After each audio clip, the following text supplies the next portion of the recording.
Hey guys, this is Sean McGarry coming to you live from Cincinnati, Ohio, home of the music salon where great things happen. Hope everyone's doing awesome out there.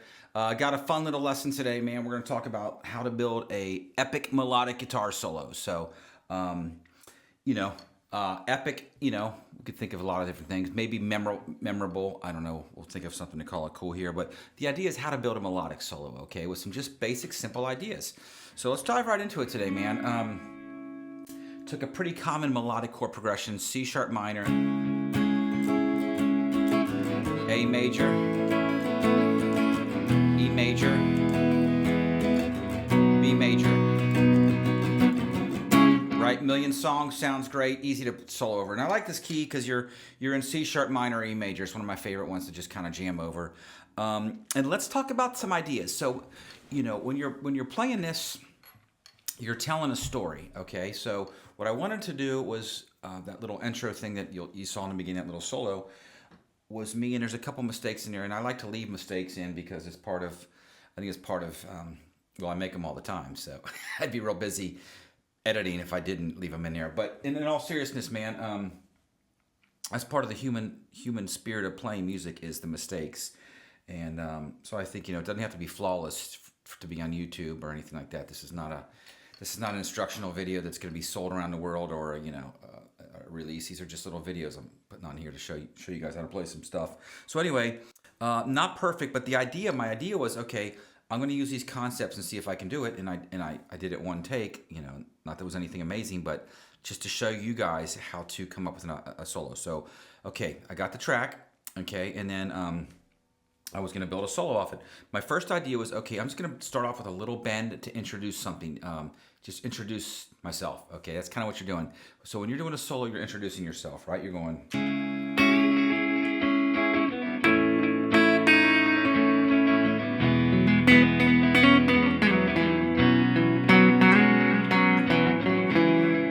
Okay. Now, I don't remember exactly what I played. I'll go back and I will edit it and or I will tab it out and go over it in my Patreon page for those of you that are Patreon members. But I don't know exactly what I did, but I will go back and watch it. But I knew I did a little bend, and I knew I wanted to start up here, higher up the neck, right here, or I should say lower down the neck. So I wanted to start off out of this chord shape. So I knew I was going to do a bend, okay? And if I'm thinking C sharp minor pentatonic, just a nice little bend. I also use my fingers to give a little more of a...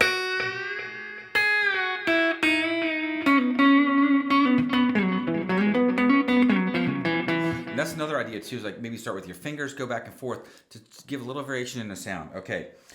And some of the stuff might sound corny, but when you're doing a solo like this, you're kind of introducing yourself. Okay. So a lot of people, myself included, we make the mistake of wanting to just dive into a solo and just run through the room yelling. Now, if you're Eddie Van Halen and certain players, you can do that. Okay.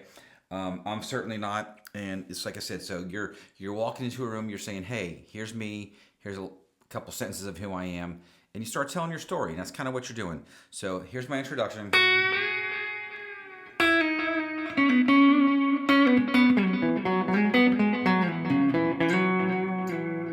Okay, it's just something, a little bluesy lick out of that first box.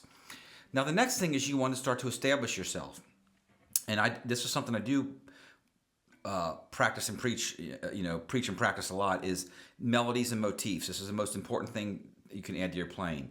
So they don't have to be a lot, but you have to have one idea to run with. So on the fly, I was thinking of just the arpeggio here, okay, and I came up with this little melody in my head. Okay, kind of catchy. So over this little track, it sounds like this.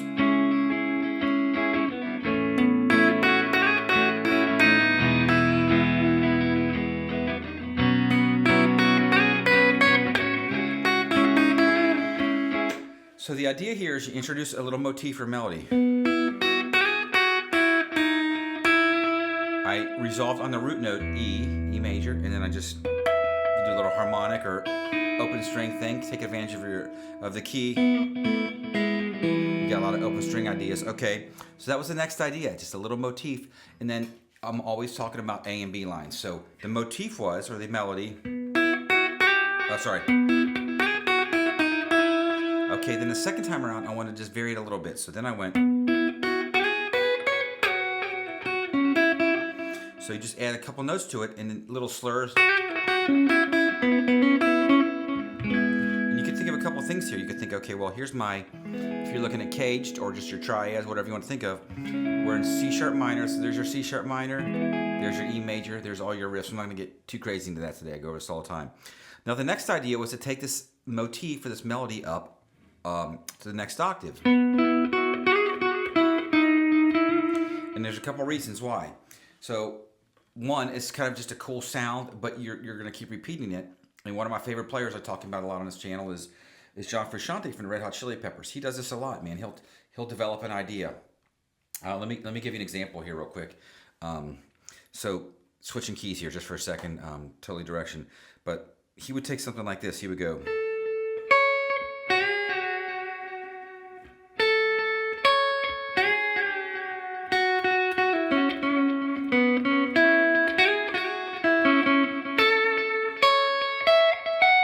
So it's, it might seem kind of simple, but it's to me it's kind of brilliant because he's just taking this little idea and he's telling a story with it. So that's what we're doing here. We're just taking these little ideas and we're building off it. So hopefully, you take these concepts to heart here. So now I moved up here so I can use the same melody. Let's see. When I do it up here, a couple things happen. First of all, it gives me a new fingering, which is going to free me up to play some different add-ons to it, so I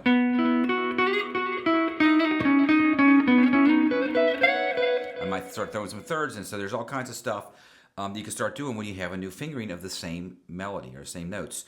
And also, too, the idea was I was going to add, or I'm inside a new box. So now I've set myself up with that motif, with that melody, but I'm up in this box up here, so now I'm in minor pentatonic up here. Okay, and again, it's going to give you more ideas. So the other idea was I did add a little harmony. So I went back and added a little harmony over that because I have the luxury of doing that.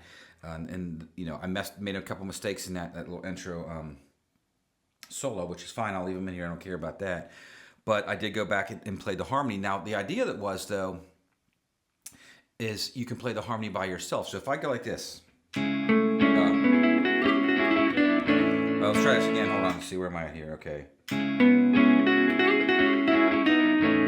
Now the harmony's right here.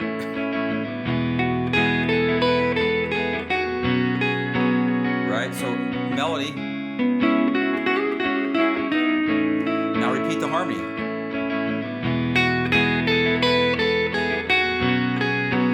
Now I love that sound. I hear that, a lot of great guitar players will do that. They'll play the, obviously there's two guitar players, or you have a harmonizer pedal, you can do that. But the idea is, again, to just add things to your repertoire when you're soloing. So I added a harmony over this track, at the introduction. But again, take that idea and play it separately. Okay, so let's back up here. Start the solo off. You introduce yourself. You're walking into a room. Hey, man, here I am. Kind of quiet, you're just real tasty little licks, little sayings here. Then right away jump into that motif. Change it. Take it up an octave. Add the harmony. Okay. Then I had something in my head here that I did, and I hope you guys caught this, and I'm going to talk about this. I do this a lot, and I love to cite other guitar riffs, okay? And there's nothing wrong with that. It's not ripping anybody off. You're not trying to steal it as your own. You're paying respect to somebody that wrote something cool. So I have a few standard ones I did. I'd never done this one before in a song, but I thought I heard it in my head, and it was Layla.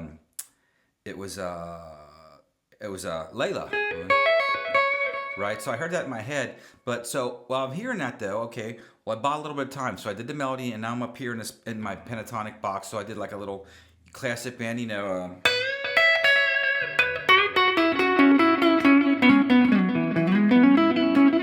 of a bluesy thing, and again, these little licks will give you time to come up with your next idea.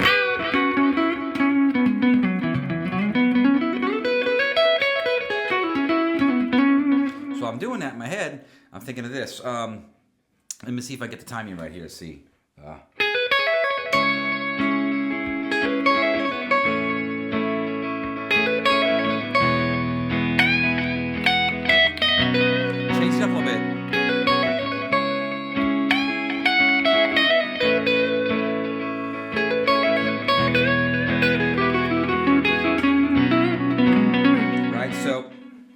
I just heard it in my head, and I was like, okay, I'm going to play that little riff to Layla, and I did. I don't know exactly how I phrased it, but I did something like that. So that is a great idea. There's a million riffs you can borrow from. So, okay, let's back up here. You're doing this little solo, your ideas for building an epic solo. Start off kind of slow, little bend, introduce yourself, do your motif, take the motif up the neck, to another octave, do the harmony over it, okay, and then do maybe like a little standard blues lick or something, then maybe cite something, okay? Now we could keep going on. I want to keep this kind of short here because we don't want to do too many ideas here, right? We just want to work on just building some standard ideas. Now the next thing I did is something that happens all the time, which is using octaves. Now this is one of my go-tos, and you hear many guitar players do it because it works. So it didn't come out the way I wanted to play it. Like I said, if I could do these things, you know, over and over again, I would obviously do a lot different. But these are just ideas to build a solo. So now, what I'm doing here is I'm just going up the scale with an octave. So we're in the key of E, and I knew that this would work. So I didn't want to start here on E. You know, so there's my C sharp. I just started a whole step lower, so it gave me more real estate. So let's see here. I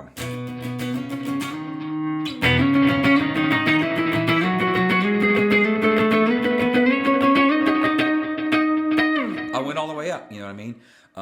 So let's see. I'll just put this track on here. Jam track, loop, not a track.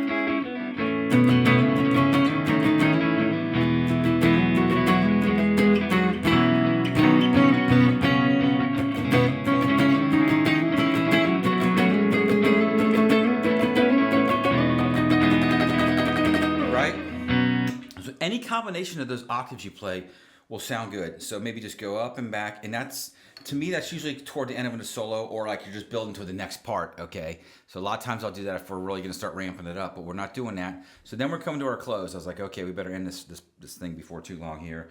And then I went to one of my go-to riffs that you hear all the time. I call it the Hotel California riff, man. And you hear it, a lot of melodic solos, and it sounds cool for a reason, man. It's used for a reason. And it was these little...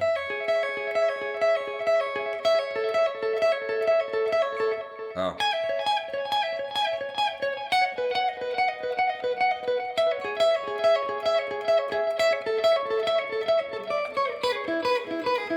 Lots of ways you can do it. But let's break this down real quickly. C sharp minor triad. Here's your little triplet. Then I went to... There's my A. So you're hardly moving. Now this one's a no-brainer because you're going C sharp minor right here, A major, and this riff was right here.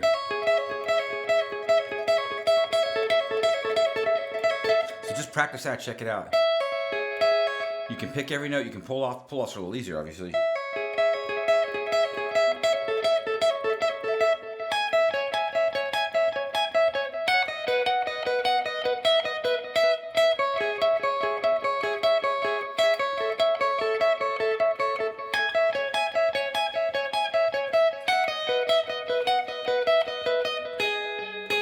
And at the end, I just slid up, so I went,